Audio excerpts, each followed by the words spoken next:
पिछले कुछ समय से मैं अगर देखूं तो मुझे दिखता है कि गहलोत साहब गुमराह जरूर है। कभी बहुत ही महत्वपूर्ण जो भाषण होता है वो बजट का भाषण पुराना पढ़ देते हैं, कभी आंकड़े कि राजस्थान 12वें स्थान पर है ये आंकड़ा किसी दूसरे राज्य का पढ़ देते हैं। कल जो प्रेस कॉन्फ्रेंस में बताया गया कि राजस्थान अपराध के अंदर, दुष्कर्म के अंदर नंबर 1 नहीं है, 12वें स्थान पर है, वो आंकड़े उन्होंने किसी दूसरे राज्य के पढ़ दिए। कभी वादे वो ऐसे कर देते हैं जिसका कोई आधार ही नहीं होता। खुद का घोषणा पत्र तो वो तकरीबन भूल ही चुके हैं। और इसीलिए मैं कह रहा हूं कि अगर राजस्थान के अंदर गुमराह कोई है तो हमारे सीएम साहब अशोक गहलोत जी हैं। अपने सुरक्षा दायरे से बाहर निकले। राजस्थान जयपुर और जोधपुर तक सीमित नहीं है, इसके अंदर वो सभी जिले हैं जो राजस्थान के नक्शे में तो आ गए लेकिन मुख्यमंत्री के नजरों में नहीं आए। करौली हो, भीलवाड़ा, बीकानेर, भरतपुर, उदयपुर, आप किसी भी जिले का नाम ले लीजिए, उस जिले के अंदर क्राइम और करप्शन उस जिले का दम तोड़ रही है। अभी मैं आप पत्रकार बंधुओं को सबको मैं एक फोटोकॉपी देता हूं, आपके पास पहुंच रही है। अभी मैं जितने भी कैमरामैन हैं मेरे साथी, उन्हें मैं आग्रह करता हूं जरा आप नेशनल क्राइम ब्यूरो की जो रिपोर्ट है उसके ऊपर जरा फोकस करें। ये नेशनल क्राइम ब्यूरो की रिपोर्ट है, उसका पेज नंबर 31 में आपको दिखा रहा हूं। अभी इस पेज नंबर 31 के अंदर सबसे नीचे आपको दिखेगा नहीं, लेकिन मैंने इसीलिए प्रिंट आपको दिया है। सबसे नीचे यहां पर लिखा है as per data provided by the state और यूनियन टेरिटरी। एनसीआरबी के रिपोर्ट के हर पेज के नीचे लिखा हुआ है कि ये डेटा राज्य सरकार ने या यूनियन टेरिटरी की सरकार ने दिया है। तो मैं जानना चाहता हूं कि मुख्यमंत्री जी कौन सा आंकड़ा पढ़ रहे थे कल? किसी दूसरे राज्य का पढ़ रहे थे? या मैं आशा नहीं करता कि वो झूठ बोल रहे थे, इतनी आशा तो नहीं हो रही। तो कौन सा डेटा पढ़ रहे थे कल वो, जिसके अंदर राजस्थान को महिला अपराध के अंदर 12वें स्थान पे बता रहे थे? कह रहे थे कि उत्तर प्रदेश और भी आगे है, मध्य प्रदेश और भी आगे है। अब मैं आपको दिखाना चाहता हूं इसी के अंदर, ये राजस्थान पीले रंग से यहां पर दिखाया हुआ है और यहां मैं दिखा रहा हूं रेप।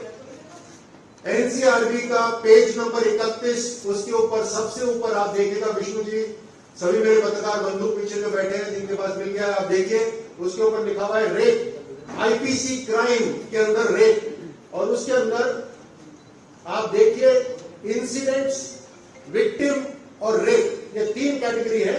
राजस्थान है तकरीबन 6300 को पार। राजस्थान का आंकड़ा महिला दुष्कर्म के अंदर है 6300 को पार। और उत्तर प्रदेश बता रहे थे कि नंबर 1, उत्तर प्रदेश का आंकड़ा देखिए, वो केवल एक भी विक्टिम नहीं होना चाहिए, लेकिन वो तकरीबन 2800 पर है। राजस्थान 6000 पार है। मध्य प्रदेश 2900 है, राजस्थान 6000 पार है। और इस रिपोर्ट के पेज के नीचे लिखा हुआ है ये आंकड़े राजस्थान सरकार ने या हर राज्य सरकार ने दिए। अब इससे ज्यादा राजस्थान की जनता को हम और कितना स्पष्ट करें? ये गुमराह होने की बात कर रहे हैं उस व्यक्ति की जिसकी पकड़ न केवल इस देश में है, पूरी दुनिया पर है, और अब तो चंद्रमा तक की पकड़ पहुंच गई। किसकी बात कर रहे हैं मुख्यमंत्री जी? अपनी जिम्मेदारी ना निभाकर आंकड़ों के पीछे या गलत आंकड़ों के पीछे छुपने की कोशिश हो रही है। ये किसी मुख्यमंत्री को शोभा नहीं देता। मैं आपको एक पेज और दिखाता हूं, वो भी आप पत्रकार बंधु को हमने देखा दिया हुआ है, ये है पेज नंबर 228, एनसीआरबी रिपोर्ट का पेज नंबर 228। इसमें सबसे ऊपर आप देखिए, इसमें है क्राइम विमेन एंड गर्ल्स, महिलाओं और बच्चियों के साथ जो दुष्कर्म है उसका यहां रिकॉर्ड है, उम्र के हिसाब से, एज के हिसाब से। और सबसे पहली लाइन आप देखिए, 6 साल से कम की बेटियों के साथ दुष्कर्म, उसमें राजस्थान ही राजस्थान दिख रहा है। मुझे बहुत अफसोस से कहना पड़ रहा है, 18 यहां पर दिख रहे हैं आंकड़ा, जो 6 वर्ष से कम, जो 6 वर्ष से 12 वर्ष 64, और ये सभी राज्यों से ज्यादा है। एक भी कबूल नहीं है हमें। उस बच्ची के साथ क्या गुजरेगी, उसकी पूरी जिंदगी बर्बाद हो जाएगी एक हैवान की वजह से। ये कानून का इतना खौफ होना चाहिए कि कोई गलत काम ना करे। और उसके बाद 12 से लेकर 16 442, उसके बाद 16 से लेकर 18 929, और टोटल 1450 के पार। राजस्थान सबसे ऊपर बेटियों के साथ दुष्कर्म में। और पेज के अंत में यहां लिखा हुआ है, डेटा प्रोवाइडेड, सबसे नीचे data provided bye states and union territories.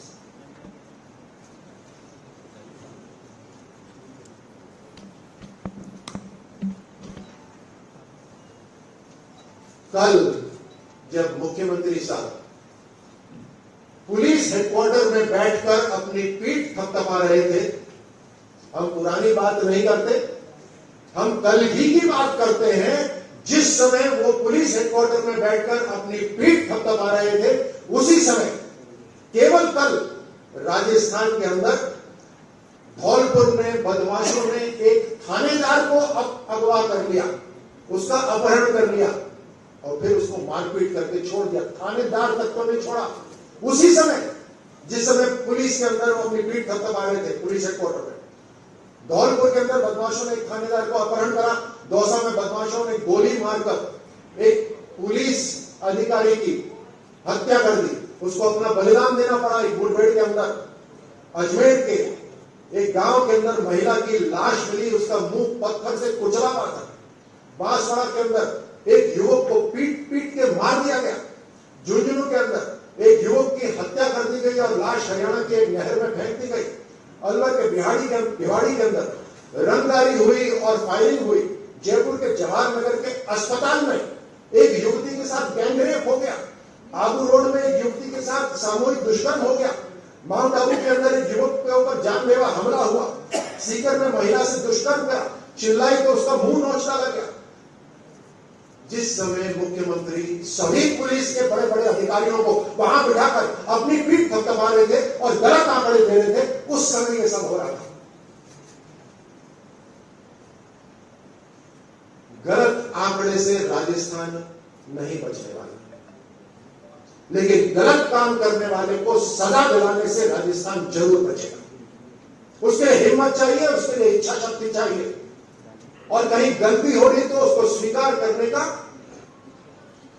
दम होना चाहिए।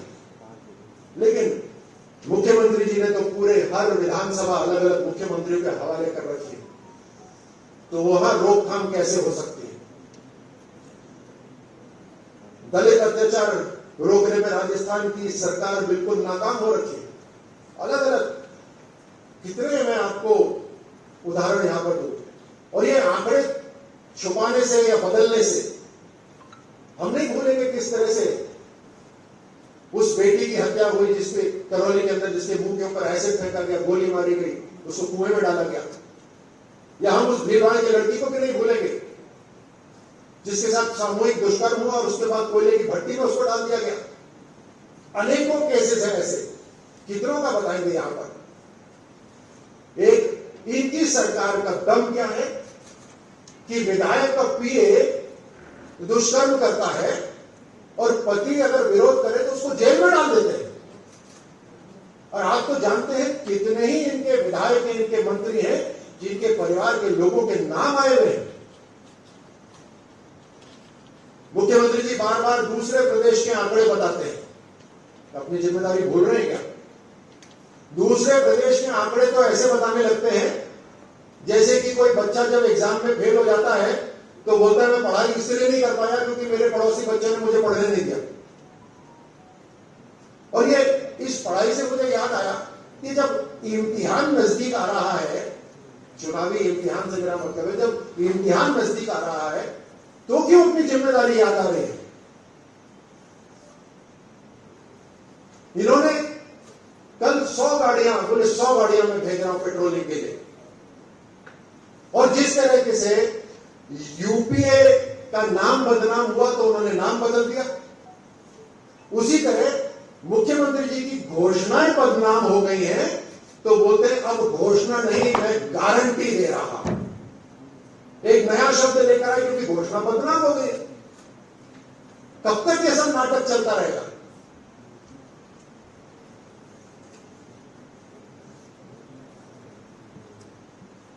उनका भ्रष्टाचार अलग चरम पर है, पेपर लीक हो रहा है, उन सब में मैं नहीं जाता। आज मैं सिर्फ और सिर्फ कल जो मुख्यमंत्री साहब ने प्रेस कॉन्फ्रेंस करी, सारे पुलिस के अधिकारी यहां खूब फीतियां लगी हुई थी सबके, उनको बिठाकर अपनी पीठ थपथपाने का जो काम करा, उससे राजस्थान नहीं सुरक्षित रहेगा। अपनी गलती स्वीकारना, राजस्थान की उन बच्चियों के परिवार के पास जाइए मुख्यमंत्री साहब, उनकी आंखों में आंखें डालिए, उनके परिवार, उनकी मां की आंख में आंख डालिए और फिर उनको बताइए कि आंकड़ा गलत है। इतनी बड़ी जिम्मेदारी आपको मिली हुई है और आप बचने की कोशिश कर रहे हैं, आप बच नहीं सकते। हिम्मत चाहिए, इच्छा शक्ति चाहिए, पुलिस को मजबूती दीजिए और फिर देखिए राजस्थान के अंदर वही ऐसा माहौल होगा जहां पर बेटी, बच्चियां, हमारी बहनें सब सुरक्षित तरीके से चल पाएंगे।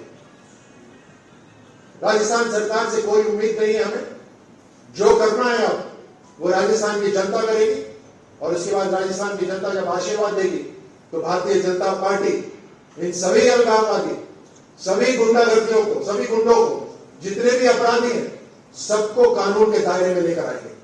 बहुत बहुत धन्यवाद। ये आंकड़े कब का है? चुनावी दौर है, चुनावी साल है, ये आरोप प्रत्यारोप रखते हैं बीजेपी कांग्रेस पे, कांग्रेस बीजेपी पे सरकार करते हैं। आपको क्या लगता है कि इसके ऊपर कोई बात नहीं? अभी आपने यूपी के आंकड़े दिए, इसके अलावा एमपी के आंकड़े दिए, राजस्थान के, सब में तो नहीं है, उस पर आपका क्या, आप क्या बताना चाहते हैं कि राजस्थान सरकार है कि क्या है? मैंने अपने अभी प्रेस कॉन्फ्रेंस में जो लास्ट में मैंने लाइन बोली, मैंने स्पष्ट करा और मैंने बार बार इस बात पर फोकस करा कि बचने से मुख्यमंत्री बचे, आंकड़े बदलने की कोशिश करें। ये एनसीआरबी के आंकड़े मैंने आपको दिखाए जो उन्हीं के दिए हुए हैं, तो कौन से आंकड़े वहां पर बता रहे हैं? अब 2 महीने बचे चुनाव को, 100 गाड़ियां अभी भेजी है, क्यों अभी सुरक्षा याद आई है? ये 100 गाड़ियां पहले नहीं आ सकती थी। आपने विधायकों को यहाँ पर बंगले दिए हैं, पता नहीं क्या क्या दिया हुआ है, हर बजट के अंदर पता नहीं आईफोन और क्या क्या भेजते हैं। आपको उस समय जिम्मेदारी याद नहीं आई क्या? ये तो 2021 के आंकड़े आप लोगों को पकड़ा दिए, 2022 के पकड़ाते अभी 2023 तक के भी आ चुके हैं। आप देख लीजिए 2023 के अंदर भी जो 2022 तक है, मैंने बहुत सारी चीजें अभी आपको नहीं बताई। 2022-23 के अंदर और बढ़ गए हैं, और बढ़ गए हैं। जितने 2021 में आप देख रहे हैं, मैं गारंटी के साथ आप बोलता हूं, मेरे साथ बैठिए, 2023 जून तक वो सारे आंकड़े पार कर चुके हैं। जी मेरा ये सवाल था कि पिछले 5 साल में गहलोत साहब ने 2 तो डीजीपी और 2 चीफ सेक्रेटरी जो मेरे संज्ञान में उनको मलाइदार पोस्ट दे दी है। तो इस तरह अगर पूर्व नौकरशाहों को रिटायरमेंट के साथ इस तरह रखेंगे तो नौकरशाही जो कि संविधान के प्रति उत्तरदायित्व है, तो वो तो सीएम के इशारे पे काम करेंगे। बाकी अधिकारी भी यही सोच रहे हैं कि मुख्यमंत्री जी फिर हमें कुछ देंगे। लीडरशिप मैटर्स, नेतृत्व का बहुत बड़ा असर पड़ता है। जब नेतृत्व भी एक गलत दिशा ले लेता है तो नीचे जो नौकरशाह हैं, जो अधिकारी हैं, उनसे कोई बड़ी उम्मीद नहीं करी जा सकती। बहुत कम ऐसे होते हैं जिनका ईमान जिंदा रहता है और वो अपने आप पर मुश्किलें झेलने को तैयार रहते हैं। तो लीडरशिप का बहुत फर्क पड़ता है। जब आप क्रिकेट के कैप्टन के लिए बोलते हैं कि शानदार कैप्टन होना चाहिए, वो तो 11 लोगों की कैप्टनसी करता है। यहाँ तो 140 करोड़ है, और राजस्थान के अंदर 10 करोड़ पार है पूरे के पूरे। बहुत जरूरी है। देश की लीडरशिप पिछले 9 साल के अंदर फर्क दिख रहा है। राजस्थान ऐसे ही होता रहेगा कि कभी इस पार कभी उस तरफ, इसको बदलना पड़ेगा जी।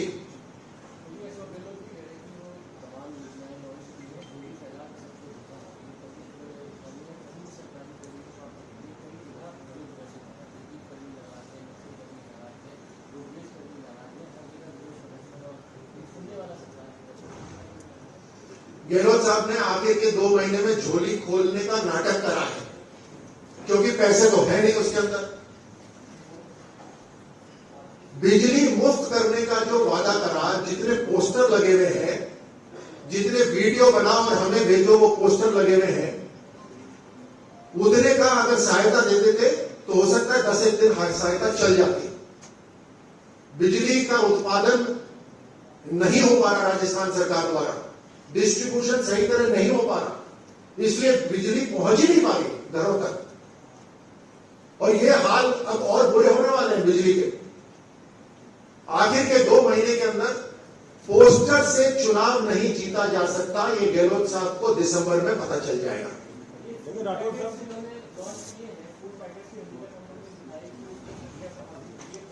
बहुत सारे चैनल्स के ऊपर मैं देख रहा हूं, फूड पैकेट लोग खोलते हैं, उसके अंदर जो मिर्ची के मसाले की जगह उसके अंदर ईंट का बुरादा मिलता है। बहुत सारी चीजें हैं। ये जनता को गुमराह करने के लिए इन्होंने आखिर के 2 महीने में जो ऐलान करा कि पोस्टर के लाल रंग से सब कुछ छुप जाएगा, ये संभव नहीं है। आपके सरकार पावर में आने पे आप गहलोत साहब के क्या क्या परिवर्तन? आप कौन से अखबार से? मैं परिष्कर टाइम्स। कौन से? परिष्कर टाइम्स। देखिए, बहुत अच्छा सवाल है, लेकिन ये मैनिफेस्टो की मीटिंग नहीं है। मैं इतना कह सकता हूं, ये जो हो रहा है, आज जो हमने अपराध बोला, आज हमने भ्रष्टाचार पे थोड़ा सा टच करा, अपराध पे टच करा, महिला दुष्कर्म पे टच करा, ये एक ऐसी जिम्मेदारी है जो परिवार के बाप, परिवार के अंदर जो मुखिया होता है उसकी जिम्मेदारी होती है सुरक्षा करना, एक माहौल ऐसा बनाना जहां हमारी बहन बेटियां सुरक्षित रहे। और ये देश के अंदर प्रधानमंत्री मोदी जी ने हर तरह से करा। देश के अंदर व्यवहार, सामाजिक व्यवहार बदल के करा है, कानून बदल के करा है, फंडिंग से करा है। मुझे यकीन है आप सबको पता होगा किस तरह से बेटी बचाओ बेटी पढ़ाओ का एक अभियान चलाया गया समाज के अंदर व्यवहारिक बदलाव लाने के लिए। प्रधानमंत्री मोदी जी ने यहां तक कहा कि मां अपने बेटों से पूछे कि वो दिन में क्या कर रहे हैं, यहां तक बोला ताकि व्यवहारिक बदलाव आए। कानून को बदला गया, मौत की सजा सुनाई गई कि 12 साल की कम बच्ची से दुष्कर्म होगा तो उसको डेथ पेनल्टी मिलेगी। फंडिंग करी गई, फास्ट ट्रैक कोर्ट्स, एक साधारण कोर्ट के अंदर ये दुष्कर्म के मामले नहीं होने चाहिए, एक फास्ट ट्रैक कोर्ट में होने चाहिए, और उसके लिए फंडिंग भी करी केंद्र सरकार। तो हर तरह से, चाहे कानून से हो, चाहे व्यवहारिक बदलाव से हो, सामाजिक बदलाव से हो, हर तरह कार्रवाई करनी पड़ती है। लेकिन राजस्थान में कभी ऐसा हुआ? राजस्थान के अंदर फास्ट ट्रैक कोर्ट 2022 में बने, 2018 में सरकार आ गई थी, 2022 में बने। आप देखिएगा, अपना रिसर्च करके देखिए पॉक्सो में कितने केसेस हैं, कितनी बेटियों के साथ दुष्कर्म हुआ है, लेकिन पॉक्सो में केसेस कितने हैं। तो जिम्मेदारी निभानी पड़ती है और भारतीय जनता पार्टी अपनी जिम्मेदारी अच्छी तरह निभा रही है। पुलिस फोर्स धन्यवाद। वही रहेंगे। सर एक सवाल सबसे आखिर में क्यों पूछते हो जब सब उठने वाले हैं? सर, 2 सवाल है। सवाल ये है कि जो फूड पैकेट जो सरकार बांट रही है 1 करोड़ बीपीएल परिवारों को, उनकी कॉस्टिंग जो है वो 274 या 275 रुपए के अकॉर्डिंग है, लेकिन जो टेंडर दिया गया वो 100 से 150 रुपए महंगा दिया गया। मतलब मार्केट रेट में जो चीज मिल रही है उससे ज्यादा में टेंडर दिया गया, जबकि सप्लाई जो हुई है उसकी बाकी सारे सोशल मीडिया पर पड़ी हुई है। सैनिटरी नैपकिन्स बांटे जा रहे हैं, उसके अंदर घोटाला हो रहा है, टेंडरिंग के अंदर घोटाले हुए हैं। ये फूड पैकेट है, इसमें घोटाले हुए हैं। जो पानी घर तक पहुंचाया जा रहा है उसके अंदर जो क्वालिफाइड नहीं था उन ठेकेदारों को हजार करोड़ के ठेके दिए जा रहे हैं। तो ये तो बंदरगांठ हो रही है राजस्थान के अंदर, और जनता का जो नुकसान हो रहा है उस नुकसान के लिए भारतीय जनता पार्टी जब आएगी तो इन सब चीजों के ऊपर इंक्वायरी होगी। मेरा सवाल है 2030 का मिशन लेके मुख्यमंत्री सर्वे करा रहे हैं 1 करोड़ लोगों का। तो सर्वे का पैसा भी सरकार के द्वारा जाएगा क्योंकि जनता का पैसा है और उसी से जो है सर्वे होगा। तो आपको नहीं लगता कि 2030 का सर्वे ना होकर 2023 के चुनाव का सर्वे है? अपने 5 साल की जिम्मेदारी तो मुख्यमंत्री साहब निभा नहीं पाए, और अगर ऐसा विजन है उनका तो बहुत ही दर्दनाक और खतरनाक विजन है पूरे राजस्थान के लिए। अब राज्य सरकार के पास जो पैसा आता है केंद्र सरकार का, उसको किस तरह से बड़े शातिर तरीके से घुमा फिरा के इस्तेमाल करा जाए, ये मुख्यमंत्री साहब से सीखा जा सकता है। उन्हें क्लास लगानी चाहिए, मास्टर क्लास किसी दूसरे देश में जाकर, कि जो फंड आता है सरकार से उसको कैसे घुमाया जा सकता है, वो इसमें मास्टर क्लास दे सकते हैं, उसमें कोई दो राय नहीं है। अलग अलग एक उदाहरण है इसके, उन उदाहरणों में आज नहीं जाएंगे। जिस दिन भ्रष्टाचार का प्रेस कॉन्फ्रेंस करेंगे उस दिन पूरी बैटिंग की तैयारी करके आएंगे। सीएम साहब ने एक बयान दिया है कि एनकाउंटर जो है वो पुलिस वाला कर सकता है, उसका हक है एनकाउंटर करना। ये जो बयान है ये क्या इंडिकेट कर रहा है, किस और सकते? देखिए, अगर बयान को पूरी तरह देते कि अपराधियों का इनकाउंटर करना है, अगर वो सरेंडर ना करें तो ठीक है, लेकिन ये तो उन्होंने बड़ा खुला बयान दे दिया कि इनकाउंटर करना है। किसका? हमें तो डर लग रहा है।